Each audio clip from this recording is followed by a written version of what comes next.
that means a lot to me. She was there beginning of my recovery.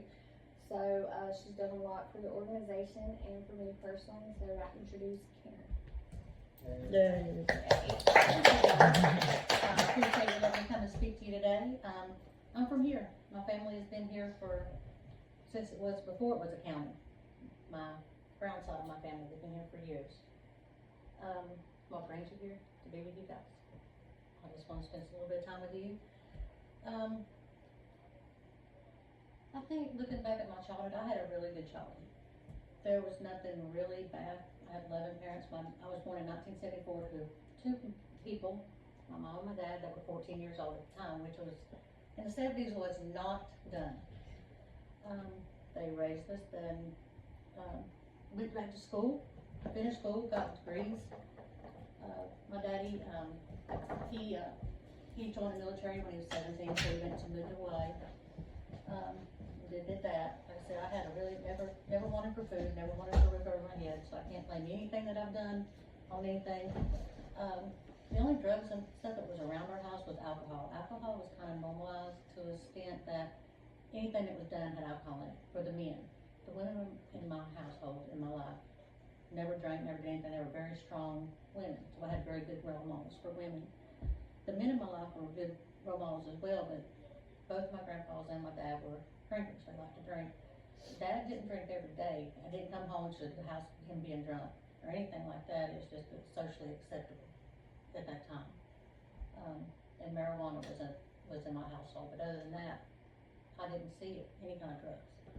I've come to learn later, as I got older and I got to my recovery and I was feeling bad about myself, and my dad was talking to me. He said, "Karen, you don't realize I tried stuff." I said, "I just didn't get addicted to it.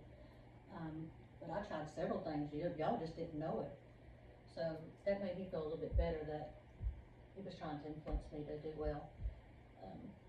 The thing about my childhood, I think that was the roughest I can hold out to is, and I think it led to somewhat of my youth, was never feeling good enough, because we had high expectations. If we were able to do it, we were to do it. We were to do it. I remember anything that I used to want to race cars. My dad goes out and buys an engine manual and says, "Here, if you're going to race them, you got to learn how to build them." So he always encouraged me. Anything that I wanted to do, he encouraged me. Never just said, "You can't do that. We're poor, you can't do that. You got to have money." No, you want to do it, you can do it. So I've always had that positive influence in my life. But let me tell you, if you was wrong, you was wrong, and he's going to tell you, you don't back down. I don't remember maybe one look in my whole entire life. As far as influences, I think that's what affected me, because I always felt like I had to be perfect. Because I can remember one time that I came home and I had a 98 on a test, and he said it could have been 100. And I can remember that to this day, it could have been 100. And so ever since then, I'm like, okay, I've got to try harder, I've got to strive harder, I've got to do more, I've got to be more. And so in my head, this is always running in my head. You can do this, you're going to let everybody down if you don't do this. So that's where that came in at. I first started using substances when I was 12. I was drinking alcohol, but it was at school, or, I would sneak around and get it where nobody would know. I wouldn't get to the point I'd get drunk, I'd just take a sip here and there. Marijuana was never really a thing. If somebody had it, I would do it. My grandma Anderson was one of those people that she loved me so much, she didn't realize that some of the things she was doing, like coming to my school and acting like she was my guardian, so I didn't get in trouble for getting caught drinking at school. She'd come and said she was my guardian, so my mom and dad couldn't find out. So that was, I think, it was like, okay, we're gonna hide it, so it just influenced me to hide more things from my parents. And I think that the drinking was somehow to cope with not being able to, or I felt like I couldn't measure up to the standards that I felt that were being put on me. Whether they were being put on me or not, that's the way I felt. And first time I was there, that was the alcohol. Cocaine, I didn't have a problem with alcohol per se, because I could take it or leave it when I first started drinking.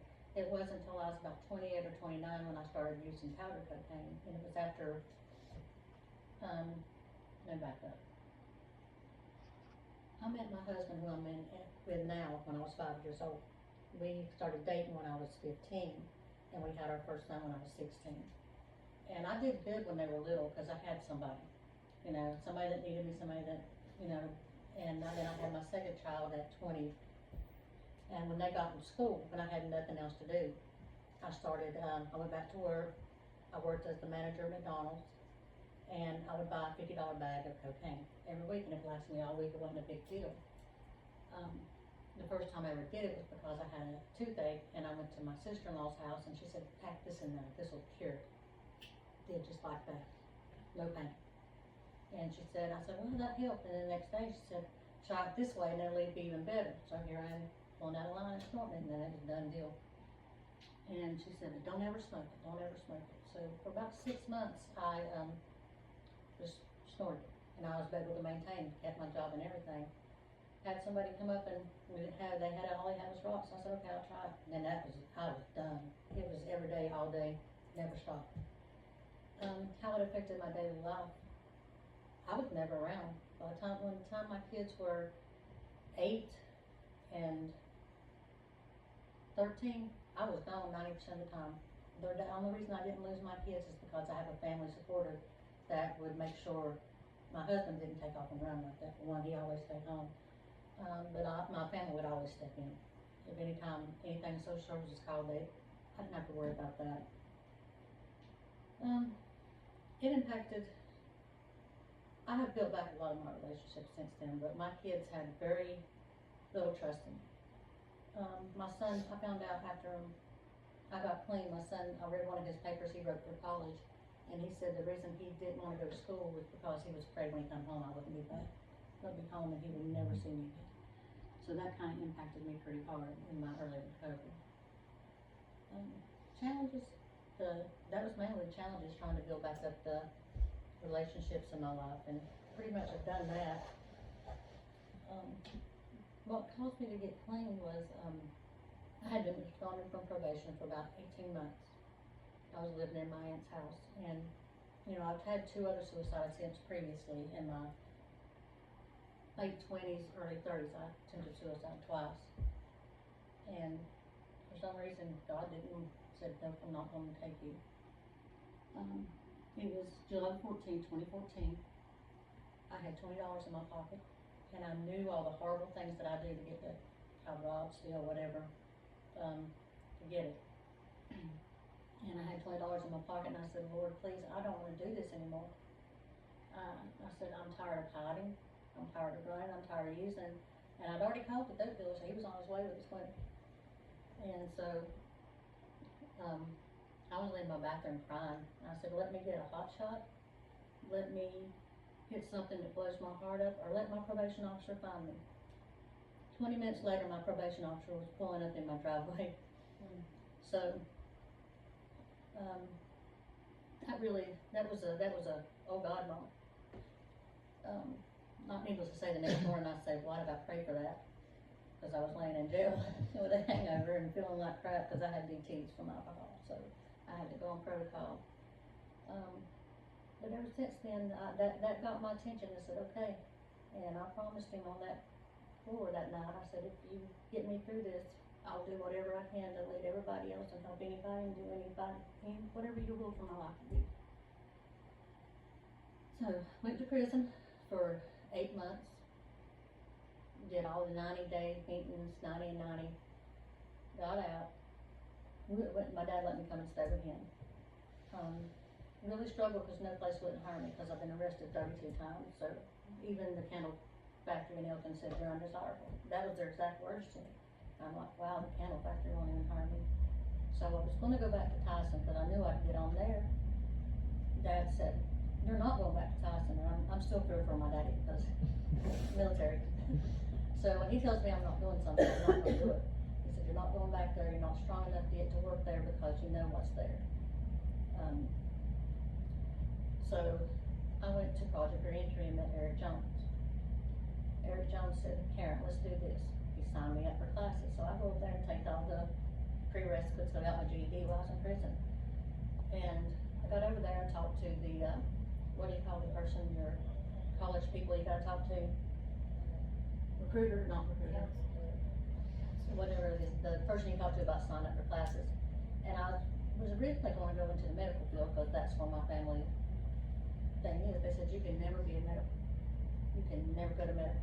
You're an addict, they're not gonna let you do that, you're not gonna be allowed medicines, around medicines. I said, okay, so I go back crying to Eric, and Eric says, go back over there, there's something you do, take it, whatever it is, take it. It doesn't let them tell you you can't do it. So I signed up for human services, and I got my degree in that.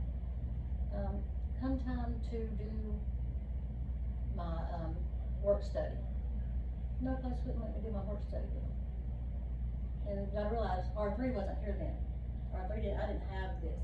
When all my recovery was having to go out of town to Asheville, to Winston, to the Strict Center, to Fry, or somewhere like that, I never had this. This is a great program, you guys. So I go over there and I start human services. And Danya from the Safe House said, you can do it here with me. And she took me in. And I went in and I was raw. I still put, I mean, she said, I worked there I did my work study to get my degree. And then she told me, she said, I'm trying to get you on here. Stay, just keep volunteering.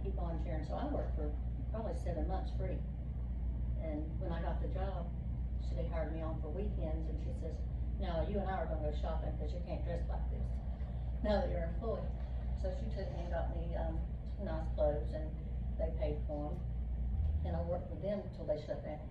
But I always had a second job, I worked at Synergy, and I worked at Task. That's where I'm at now. And the story on that is, I have this thing, where if you tell me I can't do something, you can't tell me that. So, I was on there looking for a job, because I know Safe was, the place of Safe wasn't going on. I'll put it that way, I can't just close anything on that. So I was looking for another job. I looked in Indeed and it said, Task, Inside Human Services, and everybody started laughing. They're not gonna hire you there. You were on probation for 90% of your adult life. They're not gonna hire you. I said, bet. So I put the application in, and I get a phone call, come in for an interview. Go in for my interview, and I told them a story like I'm telling you. What makes you think you'll be good at this position? And I said, because I've been sitting on the other side of that desk. And that's where the help is, with people that live that experience. It wasn't 2 weeks later, it says, I got an email, and it gave me an offer. And it said, if you accept this offer, please return. So I go running in and tell my husband, I said, I thought you said I couldn't do this. I thought you said I wouldn't be able to do this. So, that started that. And from there, it's just led to this. I went to a meeting, a town council meeting type thing, and I met Devin and Jeff, which I've known them for a while anyway, because I know Devin from school, when we was in college together. So I've always thought this program was a really good program, and I wish that I think our county wouldn't have struggled so much if we'd had this program earlier, and people realized the benefit of peer supports, and people with lived experiences, and making us feel like we're not worthless. Okay, I'll talk to you in a minute. Because we are made to feel so useless and so worthless that we don't understand what our value is. Guys, if we work at half of the stuff that we did when we were using in our active addiction, if we work half as hard on doing positive things, there is nothing we can't accomplish. We are some of the smartest, most resilient people. I'm telling you guys, there is not a thing in this world that I don't see any of y'all that cannot accomplish. Because if we can wake up in the morning, this is what I was told by somebody that I love dearly. If you can wake up in the morning flat broke, and by the end of the day spent $400 on crack, there ain't nothing you can't do, because if you put that incentive towards something else, you're gonna make whatever accomplishment you guys want. I promise you that, and that's what we're here to help you. We always will. And and as far as what I do now for my recovery, it's my faith. And that's the only thing I can say, it's my faith. Because anytime I have a bad day, and Lord knows I fall short, I have to follow my faith and follow that sword and say, I don't know where to go from here. And I mess up so much every day, so don't think I don't. And just the other day, I was very, very close to getting a drink, because I was just that upset, and that's our go-to. It's really our go-to. When we can't figure it out, We just don't wanna feel it anymore, cause that's what a lot of us wanna do, we don't wanna feel that pain, 'cause that pain is horrible. And, you know, but you know what, there's other ways to feel that pain. You have all of us, there's not, we're a phone call away. Any one of us, everybody that I've met in here will do anything for anybody in this room. We're always here for each other, and that's the main thing, being here for each other. Being there, having somebody, make sure you have somebody in your corner, not just one person, have an army. Cause that's what it is, it's an army. We're fighting a battle, and we're all winning, it's becoming a winning position now. You